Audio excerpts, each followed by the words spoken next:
एक रात बिना किसी वार्निंग के आपके शहर की बिजली चली जाती है, मोबाइल नेटवर्क बंद, बैंक का सर्वर डाउन, ट्रैफिक सिग्नल जाम, कोई गोली नहीं चली, कोई बम नहीं गिरा, लेकिन फिर भी यह एक अटैक था। आज हम बात कर रहे हैं एक ऐसी जंग की जो दिखाई नहीं देती, इंडिया और चाइना के बीच चल रही शैडो वॉर। नमस्कार दोस्तों, इंडिया और चाइना के बीच 3488 किलोमीटर लंबी एक रेखा है, लेकिन प्रॉब्लम ये है ये रेखा कभी ऑफिशियल डिसाइड ही नहीं हुई। इसे कहते हैं लाइन ऑफ एक्चुअल कंट्रोल। हर साल दोनों तरफ के सोल्जर इसी कन्फ्यूजन में पेट्रोल करते हैं और कभी कभी एक छोटी सी गलती पूरा रीजन को टेंशन में डाल देती है।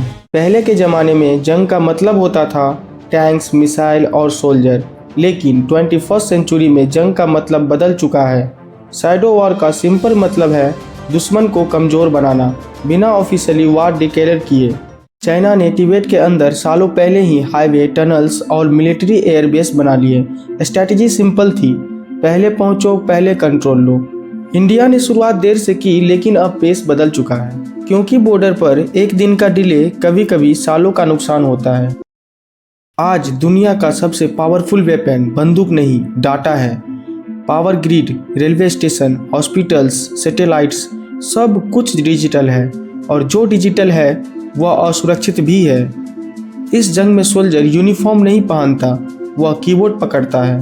आज की सबसे बड़ी लड़ाई तेल के लिए नहीं हो रही है रेयर अर्थ मिनरल्स के लिए। आपका स्मार्टफोन, इलेक्ट्रिकल व्हीकल्स, मिसाइलें, सैटेलाइट सब इन्हीं पे डिपेंड करता है, और जिसके पास सप्लाई का कंट्रोल होता है, फ्यूचर उसके हाथों में होता है। ये कहानी सिर्फ हिमालय तक सीमित नहीं है। Indian Ocean, sea roads, ports, trade lines, shadow war का खेल पूरी दुनिया में फैला हुआ है, और इंडिया इस गेम का एक बहुत बड़ा प्लेयर है।